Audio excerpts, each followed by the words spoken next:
negara kita.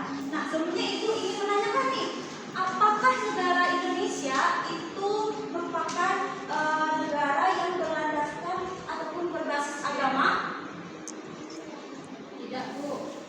Ya, siapa tahu? Iya, Bu. Tidak, Bu. Ya, silakan menjawab. Tidak. Karena berdasarkan Pancasila yang pertama yaitu ketuhanan yang Maha Esa, Bu.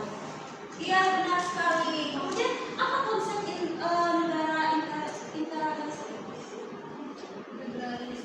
Ya, siapa yang bisa yang tahu? Ibu, saya Bu. Ya, Gila. Oke Ibu, jadi konsep negara integralistik itu adalah gagasan yang dikemukakan oleh Soekarno, yaitu negara adalah satu-satunya utuh antara pemerintah dari rakyat, tidak mementingkan kepentingan individu atau golongan tertentu seperti itu. Iya, benar sekali apa yang dikatakan oleh saudari Gila tadi, bahwasanya kita harus juga tentunya harus menghargai dari perjuangan dari tokoh-tokoh yang telah memperjuangkan negara kita. Nah, tentunya kita sebagai warga negara Indonesia, karena negara kita ini merdeka membutuhkan waktu ataupun waktu yang sangat lama untuk kita mencapai titik kemerdekaan kita. Nah, maka dari itu kita harus mencintai tanah air kita dengan sebagaimana melaksanakan hak dan kewajiban negara kita sebagai warga negara. Nah, di sini sebelum Ibu melanjutkan pembelajaran kita, Ibu ingin menyampaikan kepada Anda semua tentang capaian dan juga tujuan pembelajaran kita. Nah, di sini capaian pembelajaran kita yang harus kita lakukan yaitu kita peserta didik dapat menganalisis cara pandang para pendiri negara tentang dasar negara, menganalisis kedudukan Pancasila sebagai dasar negara, pandangan hidup, dan ideologi negara. Nah, kemudian untuk tujuan pembelajarannya, di sini peserta didik diharapkan mampu menganalisis gagasan-gagasan pendiri bangsa tentang dasar negara, yaitu yang disebutkan oleh Ananda Gila tadi, yang mana Muhammad Sutomo dan Insinyur Soekarno. Nah, kemudian juga peserta didik mampu menyajikan ringkasan gagasan para tokoh secara lisan ataupun tulisan. Yang nantinya kita akan membentuk dua kelompok membahas mengenai perbedaan dan juga persamaan dari pokok-pokok gagasan yang dikemukakan oleh tiga tokoh tersebut. Nanti Ibu juga akan berikan KPD-nya. Nanti kita akan masukkan itu lebih lanjut. Nah, sekarang kita masuk pada topik pelajaran kita terlebih dahulu. Ibu akan memberikan studi kasusnya. Ada kasus mengenai perusahaan rumah doa umat Kristen di Padang. 2 anak luka dan 9 orang ditahan. Nah, ada yang tahu mengenai kasus itu? Jika tidak ada, Ibu tampilkan dulu videonya ya. Oke, Bu.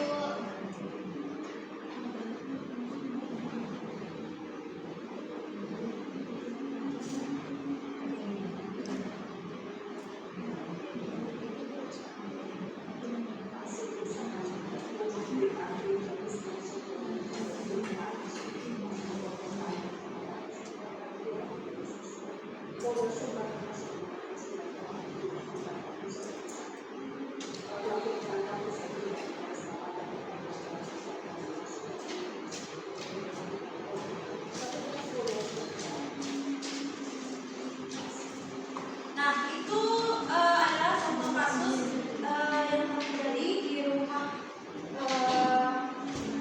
doa umat Kristen di Padang. Itu terjadinya 2 orang luka dan 9 orang ditahan. Nah, dari contoh kasus yang Ibu berikan tadi, dari kasus yang telah Ibu sampaikan tadi, itu siapa yang tahu nilai sila keberapa yang terkandung ataupun yang berhubungan dengan kasus tersebut?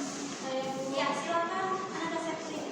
Menurut saya kasus tersebut paling berkaitan dengan sila pertama, Ibu, yaitu ketuhanan yang Maha Esa. Selain itu juga berhubungan dengan sila kedua, yaitu pemerintah yang adil dan beradab. Iya, benar sekali apa yang dikatakan oleh saudari Septi. Nah, kemudian kenapa kasus itu tidak berhubungan dengan sila tersebut? Ada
sebagai dasar yang berlaku pada saat ini. Kemudian perubahan Piagam Jakarta juga dilakukan mengenai perumusan sila pertama Piagam Jakarta yang menjadi ketuhanan yang Maha Esa, yang merupakan putusan yang sangat bijaksana, yang mana dapat kita ketahui bersama bahwasanya negara kita ini banyak memiliki agama yang berbeda-beda. Nah, kita juga memiliki agama yang dapat kita ketahui ada 6 agama di negara kita ini, yang dimana tentunya kita harus memberikan kebebasan kepada setiap warga negara untuk memilih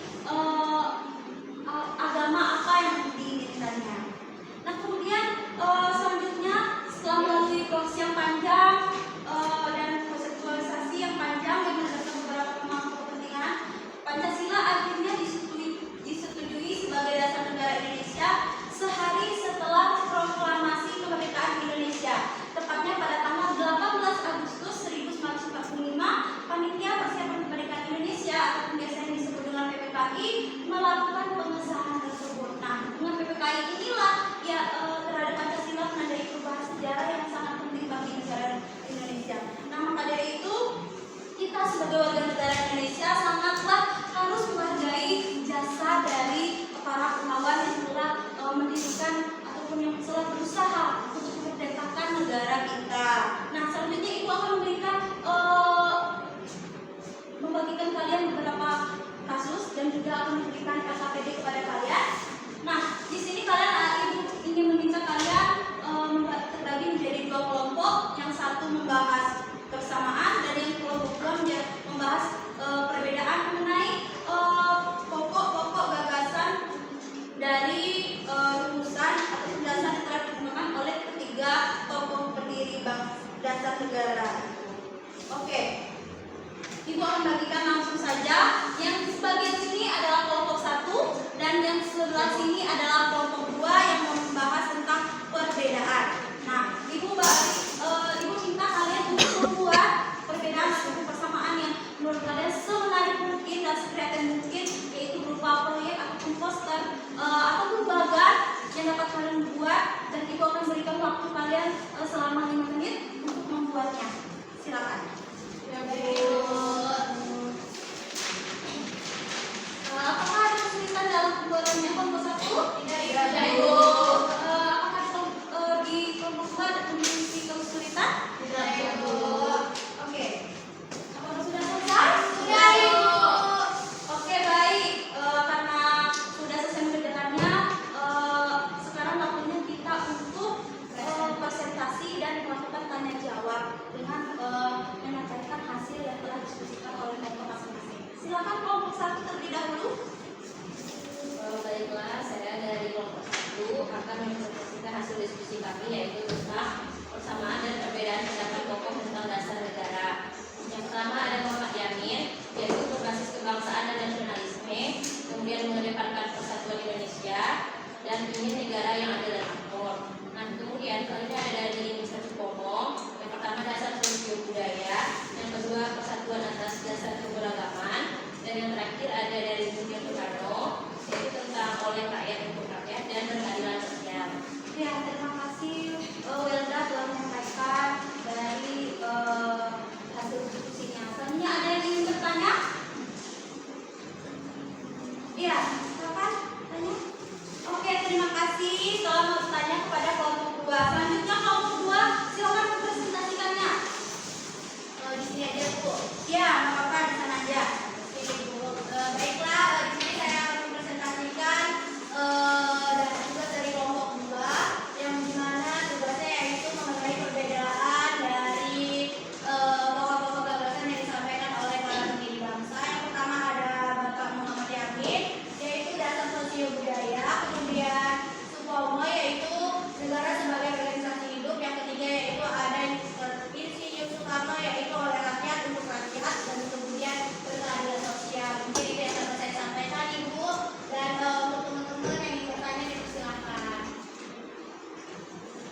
saling peduli satu sama lain. Kemudian juga tentunya kita dapat ketahui dari ketiga gagasan